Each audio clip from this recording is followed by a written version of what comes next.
Good afternoon, everybody, and I understand there's a couple hundred people out there live streaming in whatever time zone, so good morning, good evening to them too. So I'm Kelleann Foster. I'm the director of Penn State's online geodesign graduate program, and I've been to many a summit, and Ryan's been doing a great job. In fact, have we thanked him yet? Let's thank him now before we forget to thank Ryan.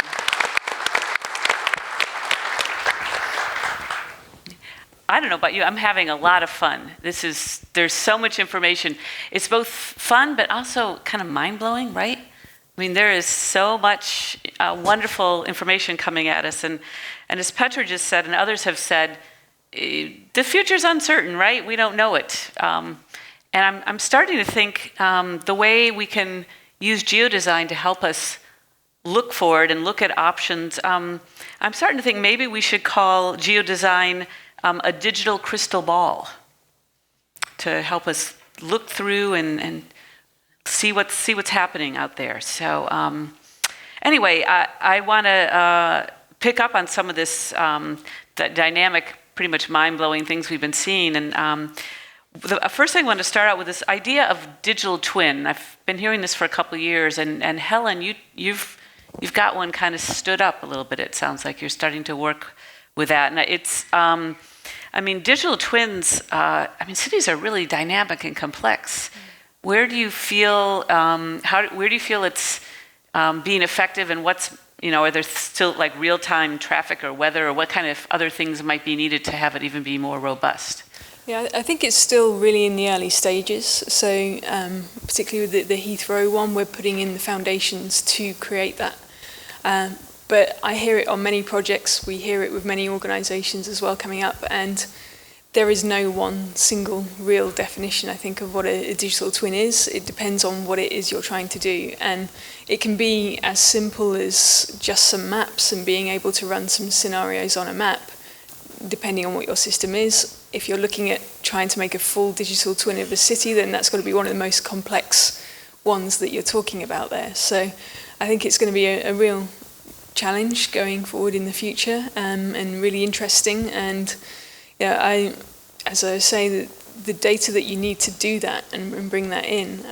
We've been working recently with Sheffield University to try and design what a concept of a digital twin is for part of their campus as well, and bring that together in the 3D domain. So I think it's emerging and still unknown in what the final output will be, but I think that it makes sense for something that's more like an airport, although Heathrow is huge, or like a campus or something to do sort of that scale before you go up to a whole city. But you did talk about digital twins a little bit too. Can you talk a little bit more about what you think the opportunities or potential pitfalls we might want to think about as we're going forward with digital twins? Yeah, it kind of gives me peace of mind right now to hear that there's not really the definition out there, because we've been doing some research on this at APA, because we're like, okay, we need a guidebook and report and everything out there for our members so they know how to do a digital twin of their city and use that for their planning decisions. And we couldn't find one, and we're like, okay, there's all kinds of different levels. As you said, a map with something. It could be some 3D model. It could be, more informed by other external forces that are being calculated. But there is not really the real definition out there yet. That said, the idea of creating a twin of my city and being able to just shift around little things and realize what that would mean in 5, 10, 20 years is extremely powerful. Just having the ability of feeding that twin with all kinds of information that we get from things that are happening along the road, that talks about agile planning, and I hope it's coming out soon in a bigger shape or form. I think that's the future of planning. I was talking to someone earlier that said, this is like SimCity when I was younger, playing with SimCity, only it would be a real city or a real place that you'd be manipulating and playing with. I don't know if you had any thoughts about digital twins with all the work you're doing, Pat? Yeah, I think for us, over the last 3 regional plan cycles, we've embarked on this effort to do scenario planning with 3 separate different tools. And each one we had this vision of it being kind of the new, innovative, greatest thing since sliced bread that was going to solve our scenario planning, look at different alternative land use scenarios, and effectively measure different things that we need to, as an MPO, attain. And what we have found is that it's extremely elusive. It's been a lot heavier for us to develop. It's been a lot costlier for us to develop, and we've had limited results. So we also aspire to find a way to effectively do this in a much cleaner, richer, data-driven, and efficient manner that we can deploy rapidly. We can evaluate these different scenarios more rapidly. And so it's been a struggle for us. So we feel a lot of the same kind of pain points. And a lot of it is about making that pivot between what's next with what Petra was describing as we know these things are coming is a 10-year planning horizon, and in our case, we plan to 2050. For us to anticipate the data needs that we have, it's mind-boggling. It's very, very challenging. So yeah, we feel it too, and we're aspiring to get there as well as everyone else. You can that's your microphone for your side. Well, that kind of leads me to my next question, and I'm going to ask it of several of you, but I'll start with Ian. And part of it is with these new technologies coming on, and people always seem to be resistant to change. How does the buy-in work? Particularly, you're working with a bunch of different agencies to have them embrace or trust or go along with you in this technology. How's that work? Absolutely, that's a really valid consideration, and I think it goes back to what we said about this being a very iterative process. In some cases, you only can establish that trust and credibility with an agency team or an external stakeholder or a client by showing them what their gut feeling is, whether it's right or wrong, and that has to be explored through to test all of the red line assumptions that have been formed further upstream in that process. We had one senior living housing developer that came to us with an example of a successful scheme and a failed scheme, and they wanted us to retrospectively test the development conditions around both of these, which I thought was a really interesting approach from a developer's perspective. So they wanted to do a post-mortem, essentially, on their earlier decision making to make sure that they were making the correct decisions about location going forward. So these kind of exercises might seem slightly counterintuitive when you do them, but they provide a really solid foundation of evidence, and they help to cement that relationship that you're describing. That's really interesting. I haven't, in regular design, non-geodesign, talked about post-occupancy analysis for years, but actually haven't heard us talk about that much using the data and the digital tools to be able to. I think that's a whole nother thread. We've got lists and lists for the next couple of geodesign summits. Helen, how about you? You've got, by the way, amazing that you just got promoted to I don't know how you're doing it with 700 some users, and look how fresh and alive, and she doesn't have, what did Dan call them, your lifelines? You don't have many of those yet. But to try to get engineers engaged in this, or how did you bring people? A company like yours has to have procedures and policies to have something like this happen. How did you do this? I know it wasn't just you, but how did this happen? Persistence and storytelling, I think, as well, and being able to demonstrate how we use the tools on a project. So to start with, I think we're quite lucky. Not long after I started, I was called up by one of my managers saying, have you got a bit of time to help on a project? Yeah, fine. That bit of time sounded like 2 weeks, turned into a year. On a very large-scale project for new water pipelines. And that gave a really great project as a demonstration of what we could do. And early on, I felt the skepticism from these engineers of who's this person new, talking about things we don't quite know. Is this going to work? We've got this really big client we have to deliver.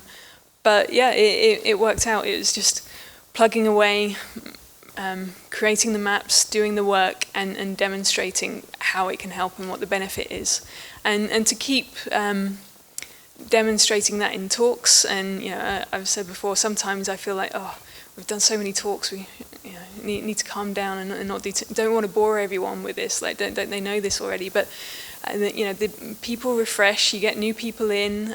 People forget as well about it because they're really busy with their work, delivering all the time.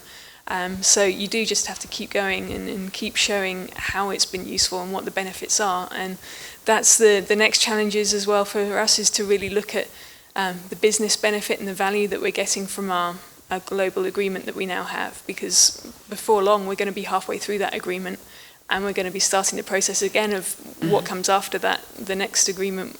And so we have to really demonstrate how it's helped our business, how it's helped our clients, to get that buy-in to continue again. Okay.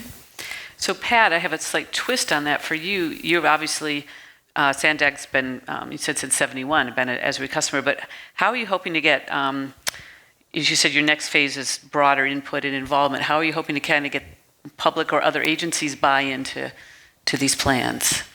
So as I mentioned in the presentation, what kind of our next steps are is to really roll out this vision to the region. And from a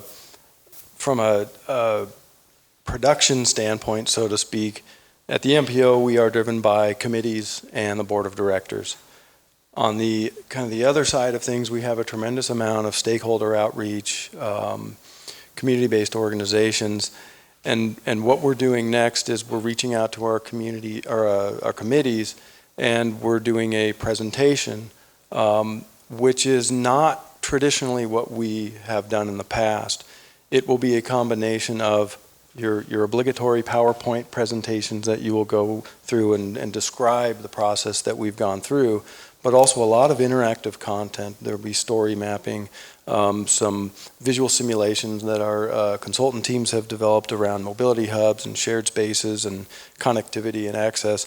And so really it's a monumental effort, and what we're doing right now is basically we've called it an all hands across the organization, that everyone across the organization is lending a hand, whether it's communications, marketing, modeling, forecasting, planning, operations. We're all basically pulling together to start sharing this vision, and that will go out to the public. We're looking at around the first part of April when we're going to start rolling this out.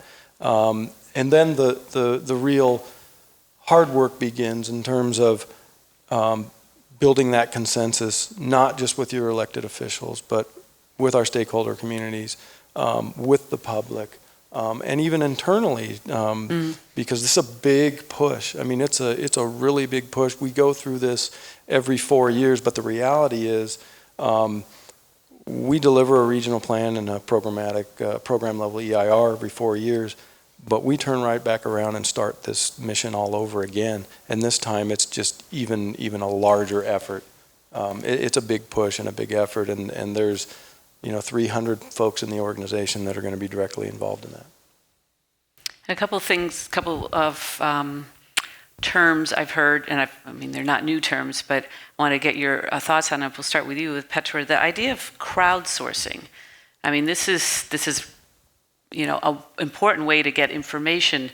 What do you think about its authenticity or being able to verify, and how much weight? Do you have any thoughts on the role of crowdsourcing in the future here?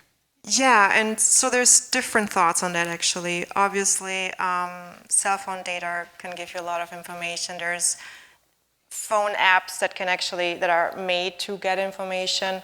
Crowdsourcing is happening at every grocery store where you have a client card.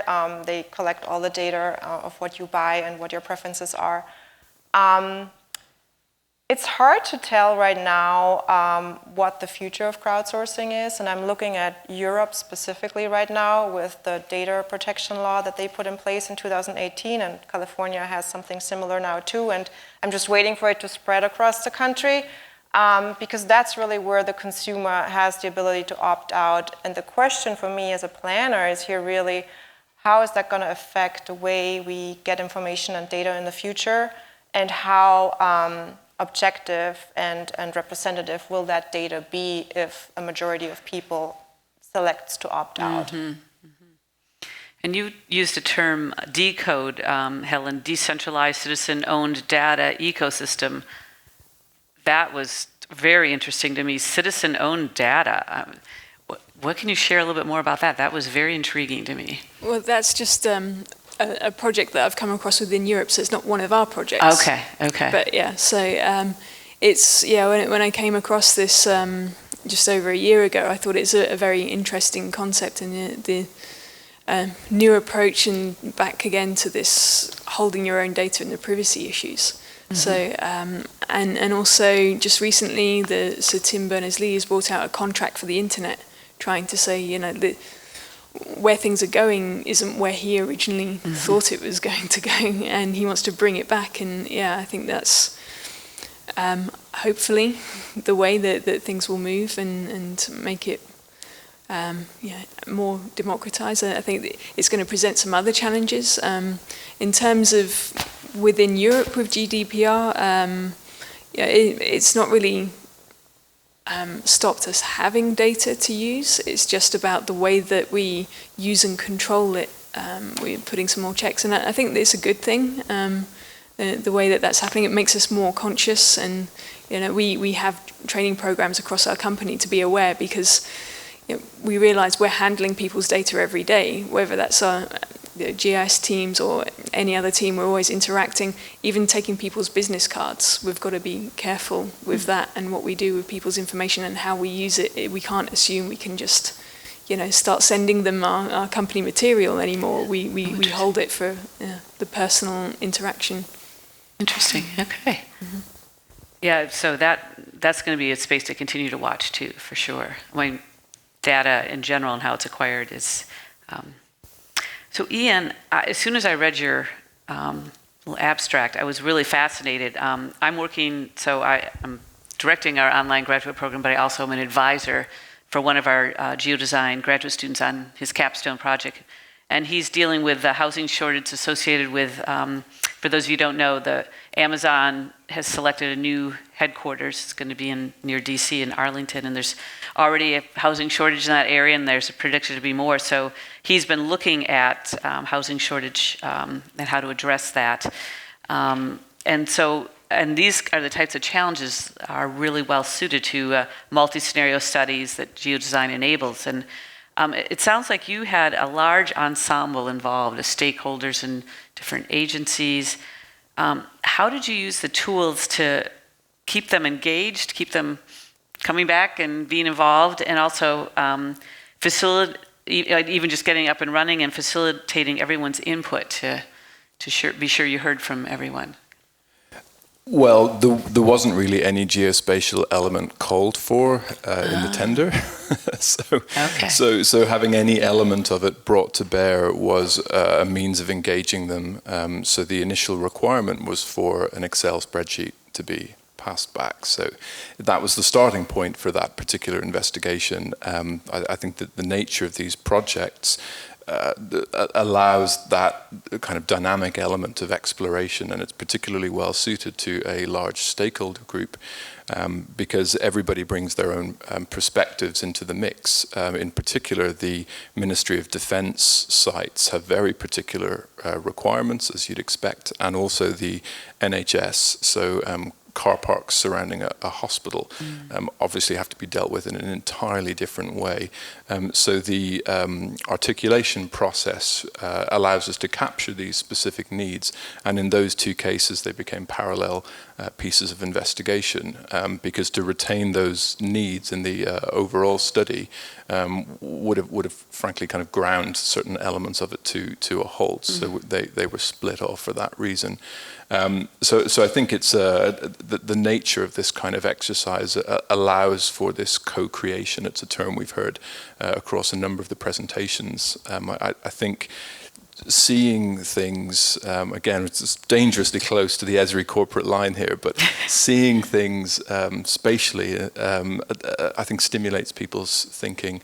They're like, oh, great, well, can we now try this? Can we try that? I just don't think you'd get that level of engagement if you were transacting with the client through Excel. And were you able to involve them from afar? Did you have to bring them all together? Did you send them web links and get or have video conferences? How did you engage them through these tools? Yeah, physical workshops, Okay. and the Esri web application was kind of the focal point for that discussion. You may have noticed we tried to kind of give it the look and feel of the Housing Ministry's kind of branding, although we referenced Knight Frank in it. We didn't want it to look like this was an exercise driven by an external consultant. We wanted to just introduce the ideas and allow that stakeholder group to craft what they saw as the key considerations for this research. Mm-hmm. Okay. And thinking about the influences, and Carl often talks about this, you've got physical manifestations, but also policy manifestations. And I'm wondering if any, maybe we'll start with Pat, but if any of you want to talk about how you see the role of the mixing of design and technology with influencing policy change. Yeah, I think from the MPO standpoint, we don't have land use authority. That is at the local level. However, we want to convey a vision that really clearly defines what we need to do as a region in terms of land use decisions, putting jobs near people's where they live, and vice versa. And for us, I'll kind of tie it back to some of the conservation efforts in the region. One of the elements of our half-cent countywide sales tax initiative is the environmental preservation program, environmental mitigation program. It's been a very successful program over the years. It allows for mitigation banking for large-scale capital improvement projects. As I mentioned earlier, we are also a capital project developer. One of the big projects we have in our region right now is the Mid-Coast Trolley Extension, which is about halfway complete. It goes from Old Town up to the UCSD campus area and up near some of the biotech. And so one of the things that is a tremendous challenge for us is trying to use that same kind of momentum that people understand. It's really important for us to conserve land. It's really important for, shoreline preservation is really important. Building the right types of development at the right densities in the right locations in the future to accommodate both housing needs, affordability, meet job growth needs that we have, and try to minimize the overcrowding in our limited amount of housing that we have is a tremendous challenge for us. And so what we're trying to do is through this regional vision is help people understand that in order to truly build a transportation system that serves everyone, makes things competitive, makes viable options for folks, we have to start that conversation and really start it in earnest about how we transform the region's development patterns into something that sustains this kind of transportation system. Do you have any thoughts on the impacts on changing policy that this geodesign process and tools will have? I think in general, it's not just policies, it's anything where you want to convince someone about something. Visualization is always the best way to do that, and the more realistic it is, like we saw yesterday, I forgot what city that was, with a very realistic video of how the town will look like with one floor up or down. Mm-hmm. Bringing that to people, it just makes it more understandable and easier to imagine how it could look like. Mm-hmm. And so, yeah, not just policy, but in any way when you want to convince someone about a potential change, I would always go with visualization. Yeah. Well, for you, it's visualization, but even just the type of analysis, how do you think that can help change policy? Absolutely. And to pick up on Petra's point about the vertical development arena, we've seen evidence that government is prepared to take ideas coming out of geodesign and adjust policy accordingly. We've seen this already with the government's consultation on permitted development rights. So the initial proposal by government allowed a kind of a copy and paste approach to vertical extensions, but that wasn't visualized or modeled. So we had to to do that essentially for them, to feed into this consultation, essentially making the mistakes in the digital environment first, and to show how kind of ludicrous that was when you started to get kind of the sloping suburbs that we have a lot of in London, where the height differentiation means that copy and paste could create an absurd planning framework. And so that was then reflected in the revised guidelines, because it's just so clear cut when it's modeled in that way. Okay. I know, Helen, you talked about, or you maybe didn't talk so much about, I want to ask you about, but I mean, another central tenet of geodesign is trying to engage the communities and the stakeholders. You have any examples of where you engage your communities in the design phase and what some of the issues were or the outcomes were? Yeah, we've done it on a few projects, and there's one example with Crossrail 2, which is a north-south railway line that's proposed in London at the moment, and that's for Transport for London and Network Rail working together as dual clients.